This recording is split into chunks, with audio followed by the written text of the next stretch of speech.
Muy buenas tardes y bienvenidos a una nueva clase de cálculo diferencial, perdón, de cálculo integral y series, me cambié de semestre incluso. Eh, en la clase pasada comenzamos a estudiar sucesiones de funciones y los elementos fundamentales que hay que tener son los siguientes. Vamos a tener algún intervalo i, que podrían ser todos los reales, la mitad de los reales o un pedacito acotado de los reales. Y sobre ese intervalo vamos a tener una familia de funciones definidas, una cachada de funciones, un montón. Y estas funciones van a estar etiquetadas o indexadas, como uno dice más elegantemente, por los naturales. Y entonces uno mira y dice, lo que yo tengo es una sucesión de funciones. Y por lo mismo, nos va a interesar, al igual que para las sucesiones reales, definir nociones de convergencia. ¿Ya? Entonces, el primer ejemplo que nos podíamos dar era el caso de cuando yo tenía que esta etiqueta era la potencia a la cual yo elevaba x. Entonces, x a la 0, por ejemplo, es la función constante, x a la 1 es la identidad, x al cuadrado es una parábola, x a la 5 es esto que está acá. Y si uno sigue graficando, lo que se da cuenta es que estas funciones cada vez se pegan más a 0, salvo muy cerca de 1 que empiezan a subir cada vez más rápido.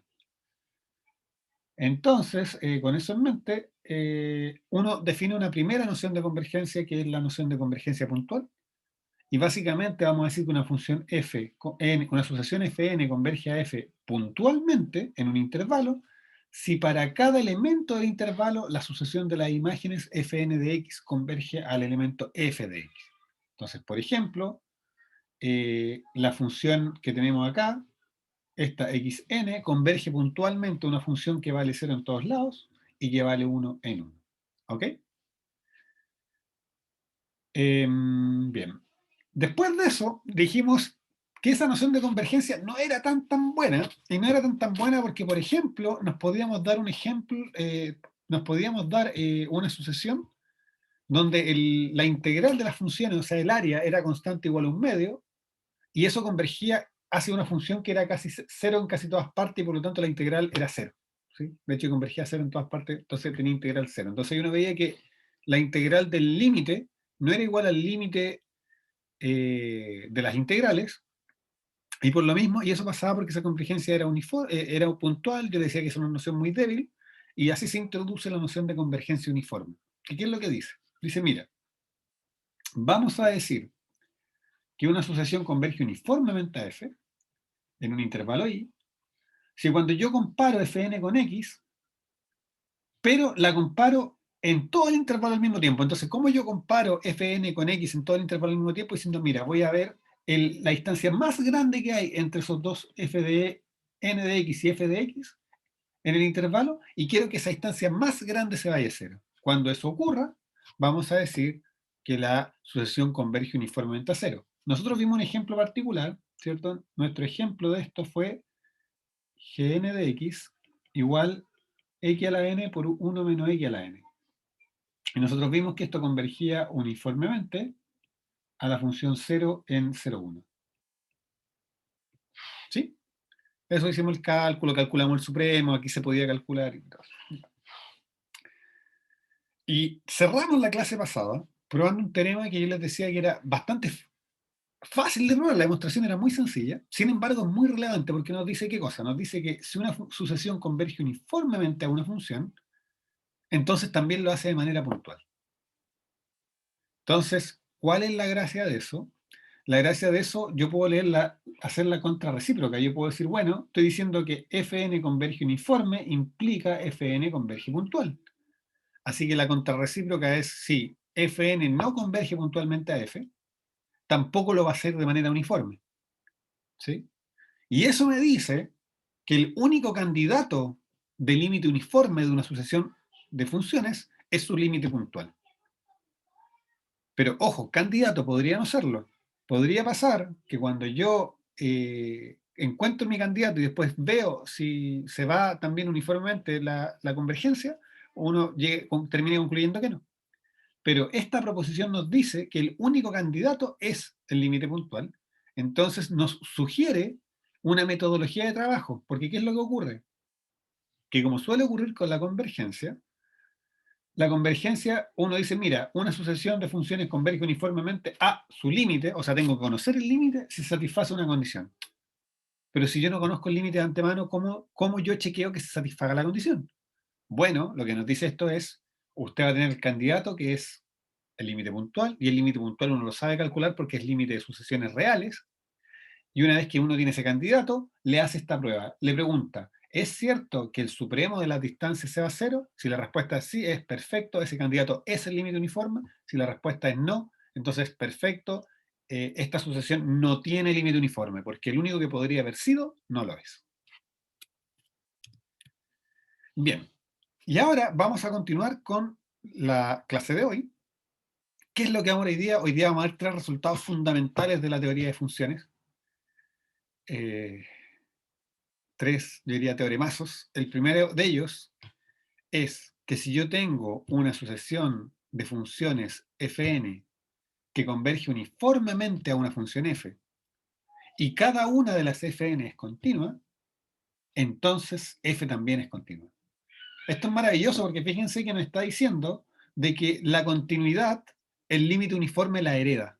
¿Sí? Yo parto de la hipótesis que tengo una sucesión de funciones continuas, bueno, su límite uniforme también va a ser continuo. Y en particular, este teorema también me dice que cada vez que yo le tome límite puntual a una sucesión de funciones continuas y que ese límite puntual no sea continuo, inmediatamente yo sé que la convergencia no va a ser uniforme. Porque si lo fuera, tendría que tener un límite continuo. Bien, vamos a hacer ahora la demostración. Esta demostración es extremadamente clásica. Es tan clásica que hasta tiene nombre. Es lo que se llama la prueba de los tres épsilons. Entonces, si se fijan, esto es súper importante. ¿Eh? ¿Qué es lo que queremos probar? Siempre yo les digo, lo primero, cuando uno quiere hacer una demostración, tiene que saber qué es lo que quiere probar, porque si no, y ahí tiene hecha la mitad de la pega. Queremos probar que f es una función continua en el intervalo. ¿Sí? Sabemos que f existe, sabemos que f es el límite uniforme de la fn, todo lo que nos falta saber es que es continua en el intervalo. Ahora, cuando yo quiero saber si una función es continua en intervalo, yo quiero decirme que si me doy un epsilon, yo puedo encontrar un delta, tal que si dos puntos están a distancia menor que delta, sus imágenes están a distancia menor que epsilon. Entonces, todas las pruebas de continuidad parten igual diciendo sea epsilon mayor que cero. Entonces, si yo tengo mi epsilon mayor que cero, yo después me digo, queremos encontrar, ¿cierto?, un delta. Queremos encontrar un delta mayor que cero, tal que si x menos y es más chico que delta, eso implique que f de x menos f de y es más chico que epsilon. Ahora, ¿qué es lo que ocurre? ¿Qué cosa nosotros sabemos? Nosotros sabemos que las fn convergen uniformemente a f y sabemos que cada una de ellas es continua. Entonces, ¿cómo fn converge uniforme a f? Nosotros sabemos que existe un n0 en los naturales, tal que para todo n más grande que ese n0, esta cantidad, el supremo para x en y de fn de x, voy a usar otra letra, voy a ponerle z para que dejemos congelado el x y el y para esto que está arriba. Fn de z menos f de z es tan chico como yo quiera. Yo podría poner epsilon, pero le voy a poner epsilon tercios, porque puedo hacerlo. Ya es más chica que epsilon tercios. Y eso vale para todo n más grande que n0. Pero fíjense en esto, que yo estoy diciendo que esto vale para todo z ahí. O sea, en particular, esto implica que fn de x menos f de x es más chico que epsilon tercios, y para cualquier y, esto es para cualquier x e y en el, de hecho lo voy a hacer así, miren, voy a hacer todavía más, z1 para un z1, y si yo coloco fn en z2 menos f en z2, eso también es más chico que epsilon tercio, y esto ocurre para todo z1 y z2 que están en el intervalo. ¿Ya? La convergencia uniforme me regala eso.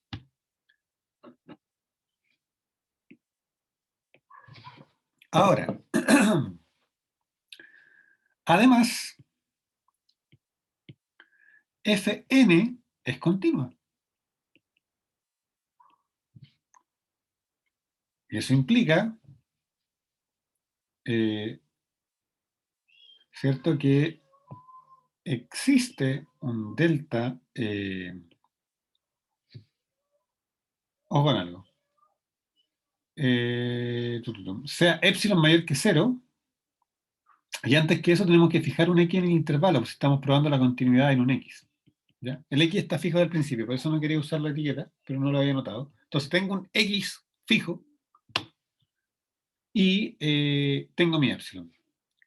Entonces ahora, Fn es continua en x, porque es continua en intervalo, y eso significa que es continua en cada punto del intervalo. Y eso significa que existe un delta positivo, tal que si x e y están a distancia menor que delta, eso implica que Fn de x menos Fn de y es más chico que epsilon tercios. Porque yo puedo colocar tan chico como yo quiera, yo quiero que ahora sea más chico que epsilon tercios. Ahora, esto me dice,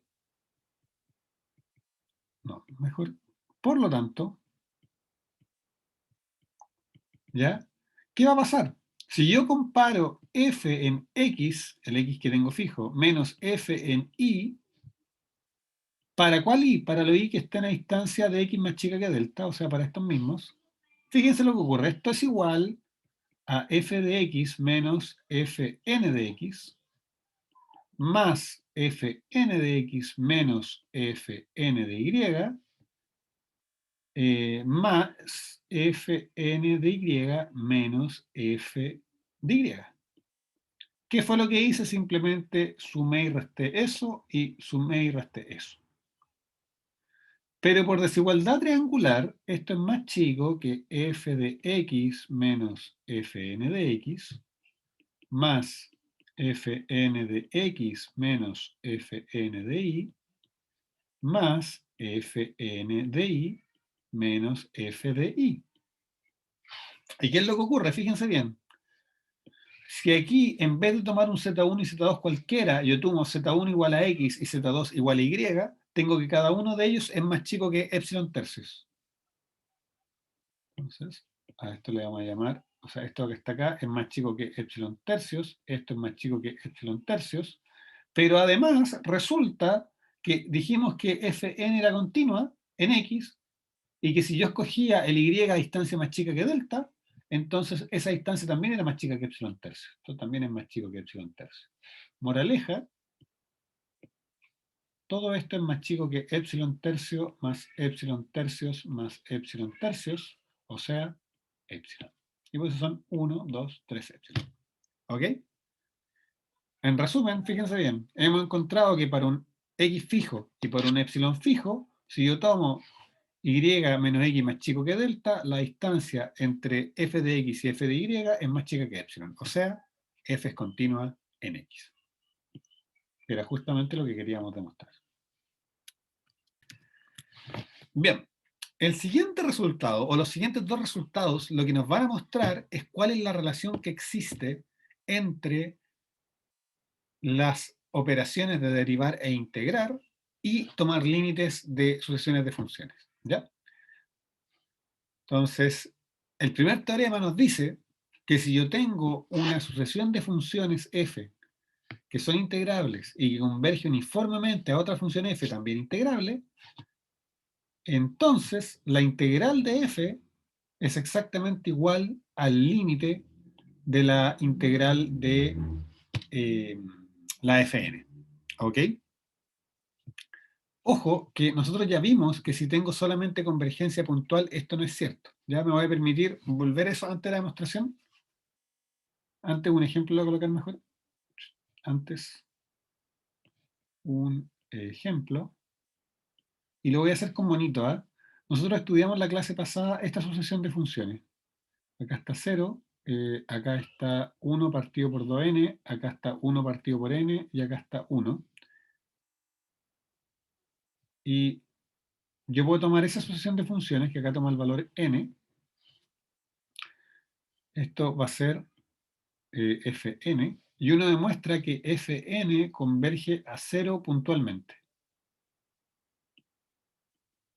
¿Ya? ¿Por qué? Porque 1 partido por n se está yendo 0, así que para todo x estrictamente positivo, en algún minuto las funciones valen 0 todas, así que va a ser siempre 0, Fn de x, y f de 0 siempre 0, así que no... ¿ya? Y por otro lado, fíjense que la integral de esta función Fn es re fácil de calcular, porque es un triángulo que tiene altura n, y base 1 partido por n, así que la base, perdón, el área o la integral es simplemente un medio de la base por la altura, o sea, un medio 1 partido por n por n, así que eso es un medio, así que es claro que el límite cuando n se va a infinito de la integral de la fn es igual a un medio, y eso es distinto de 0 que es igual al límite de f, ¿sí? Perdón, a la integral de f. Así que aquí uno ve que realmente la convergencia puntual no es suficiente para asegurar que la integral del límite es igual al límite de las integrales. Si ustedes se fijan, f uno podría, esto también lo podría escribir así, ¿o no? Como que, o lo voy a escribir hacia acá mejor. Esto es la integral de AB, pero ¿quién es f? F es el límite. Entonces a veces, si uno no mira esto, ¿ya? Si uno no mira eso, uno este resultado lo interpreta como que el intercambio de límite con integrales es válido, es legítimo, cuando el límite de las funciones es uniforme. ¿Sí? Si ustedes se fijan lo que estamos haciendo acá, dado que f es el límite de la fn, lo puedo escribir explícitamente que en f es el límite de la fn, y de esa forma el teorema lo que me dice es que yo puedo intercambiar límite con integrales. ¿Ya? Eso es lo que vamos a probar. La demostración en realidad es súper sencilla. ¿Ya? Es increíble que un resultado que puede parecer tan profundo, su demostración es súper sencilla. Y pasa por lo siguiente. Simplemente entender qué estamos diciendo. O sea, de nuevo, ¿qué es lo que queremos probar? Queremos probar que esta sucesión de números reales converge a este otro número real. Y cuando yo quiero probar convergencia de sucesiones, todo lo que tengo que hacer es darme un épsilon y preguntarme si a partir de algún momento se cumple que estos números reales están a distancia menor que épsilon de estos números reales. Eso es todo. Entonces, yo voy a decir sea un épsilon mayor que 0. ¿Y qué sabemos nosotros? Nosotros sabemos que Fn converge uniformemente a F. Entonces, sabemos que el supremo sobre, en este caso, es AB. Entonces, voy a escribir directamente AB. Para x en AB de Fn de x menos f de x, eso converge a 0 cuando n se va a infinito. Y si esta sucesión de números reales se va a 0 cuando f se va perdón, cuando n se va a infinito, significa que para todo épsilon hay algún momento en que eso es chiquitito para todo n grande. Entonces uno dice, existe un n0 en los naturales, tal que si n es más grande que ese n0, bueno, esa cantidad supremo para x en AB de fn de x menos f de x, eso es tan chiquitito como yo quiera. Yo quiero que sea tan chiquitito como epsilon, sí, pero como epsilon partido por b menos a. Ya van a ver por qué. Entonces ahora yo me pregunto, bueno, ¿cuánto vale el valor absoluto de la integral entre a y b de fn menos la integral entre a y b de f? ¿Sí? Porque yo lo que quiero probar es que la sucesión de estos números reales converge a eso, entonces me tengo que preguntar por la diferencia. ¿Pero qué es lo que sucede? Bueno, sucede que la integral es un operador lineal, así que eso yo lo puedo escribir que es exactamente el valor absoluto de la integral entre a y b de f de n menos f. Y nosotros probamos, cuando estudiamos la integral de Riemann, de que la integral de Riemann y el valor absoluto tienen una relación, y es que cuando yo tengo el valor absoluto afuera, eso es más chico que tener el valor absoluto adentro. Entonces esto es más chico que la integral entre a y b del valor absoluto de fn de x menos f de x. ¿Sí? Y ahora, ¿qué es lo que pasa? Fíjense bien. estoy evaluando esta cantidad en algún x entre a y b. Así que esta cantidad tiene que ser más chica que el supremo de todas esas cantidades en el mismo intervalo, y yo tengo que ese supremo es más chico que epsilon partido por b menor. Entonces, esto es más chico, lo voy a escribir así, ¿eh? Esto es más chico que el supremo de lo mismo, y sabemos que el supremo de esa cantidad es más chica que b partido por epsilon, así que esto es más chico que la integral entre a y b de epsilon partido por b menos a, y eso es igual a epsilon. Entonces, veamos qué fue lo que encontramos, ¿no? Con rojo. Me dio un epsilon positivo y encontré un n0 en los naturales tal que para todo n más grande que n0, la distancia entre estas dos cantidades es más chica que epsilon. O sea, esta sucesión converge a ese límite. Y con eso terminamos la demostración. Bien, entonces antes de seguir con la materia vamos a hacer un ejemplito bastante sencillo. Miren, vamos a considerar la siguiente sucesión.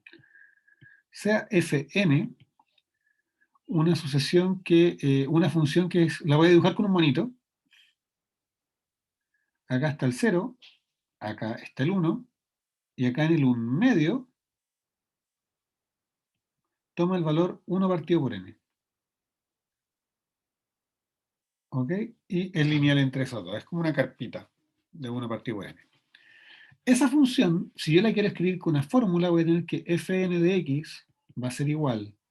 Entre 0 y 1 medio es una recta que en un medio avanza 1 partido por n, así que es 1 partido por 2n x. Perdón, al revés. 2 partido por nx, ahí sí. Entonces cuando evalúen un medio me queda 1 partido por n. Y para el otro lado es lo mismo, debería ser 2 partido por n factor de 1 menos x. Entonces cuando justo en un medio me da 1 partido por n, perfecto. Esto es para x menor que un medio, para x mayor que un medio. ¿Ok? Esa función converge uniformemente a 0. Fn de x, Fn digamos, converge uniformemente a f, la función 0. ¿Por qué? Porque si yo miro el supremo sobre x en 0, 1 de fn de x menos f de 0, que es 0, eso es igual, si se fijan, ¿cuál es el punto que está más lejos de la función 0? Bueno, acá pues 1 partido por n. Eso vale directamente 1 partido por n, y eso se va a 0 cuando n se va a infinito. Así que tenemos que la función fn, esa sucesión de funciones fn, converge uniformemente a la función 0. Ahora, ¿qué pasa con las integrales? Bueno, la integral de fn de x, de nuevo un triángulo, lo podemos calcular súper fácil, tiene base igual a 1 y altura 1 partido por n, por lo tanto, esto va a ser un medio por 1 partido por n. Bueno, pueden integrarlo también con la fórmula, les dejo de ejercicio, pero esto es 1 partido por 2n, y eso cuando n se va a infinito también converge a 0, que es igual a la integral del límite f con respecto a x. ¿Por qué? Porque f es la función idénticamente a 0. Entonces acá con un ejemplo vemos cómo que el teorema es cierto, ¿cierto? Ilustramos que el resultado se tiene, y se tiene porque las funciones están convergiendo uniformemente. ¿Ok? Entonces el último resultado de la clase. Ya. Para terminar esta clase, vamos a demostrar que qué pasa con los límites uniformes. Vamos a estudiar qué pasa con los límites uniformes y la derivación. Ya no con la integración, sino con la derivación. Entonces, nos decimos, fn converge puntualmente a f. Sabemos que fn converge puntualmente a alguna función f. Pero además sabemos que fn es derivable y que sus derivadas convergen uniformemente a alguna función continua llamada g. Si eso ocurre, lo que vamos a probar es que la función f es en realidad derivable y que su derivada vale exactamente g. Fíjense qué interesante. Yo no estoy partiendo de la hipótesis que fn converge a una función derivable. Yo solo digo que converge puntualmente a alguna función. Pero si las derivadas de fn convergen uniformemente a alguna función continua, entonces necesariamente el límite es derivable y, eh, y la derivada es justamente el límite uniforme de las derivadas de Fn. Porque recuerden que g, que voy a escribir acá chiquitito, g de x es igual al límite, cuando n se va a infinito, de Fn' de x. ¿Sí? O sea, si quiero calcularle la derivada al límite, es lo mismo que tomarle el límite a las derivadas. Es una forma de guardarse esa rima en la cabeza. La demostración no es difícil, pero es muy ingeniosa y usa todo lo que hemos aprendido en este curso. Entonces, lo primero es que nosotros podemos decir lo siguiente.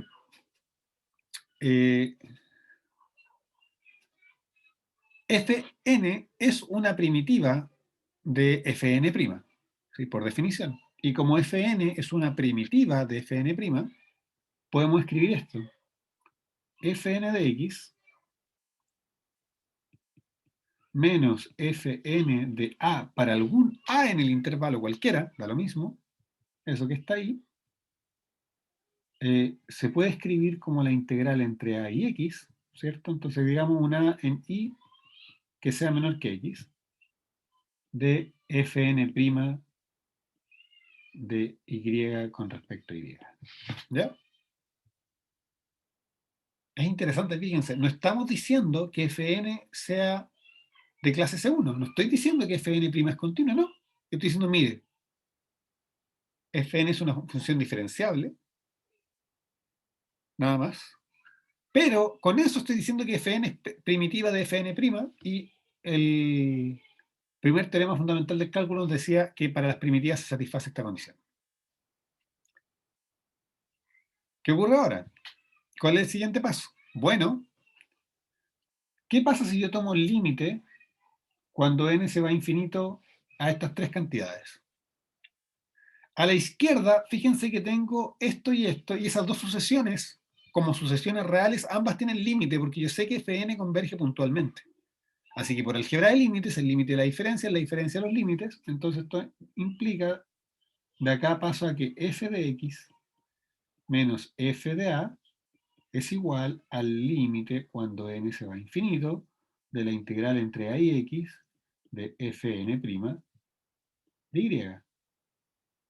De y. Y acá uno dice, espérate. Ahí estoy tomándole límite a unas integrales de unas funciones que están convergiendo uniformemente.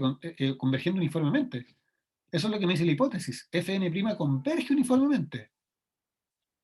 Y el teorema anterior me dijo que eso era lo mismo que la integral entre a y x del límite cuando n se va a infinito de Fn' de y con respecto a y, pero eso que está ahí no es otra cosa que g de y.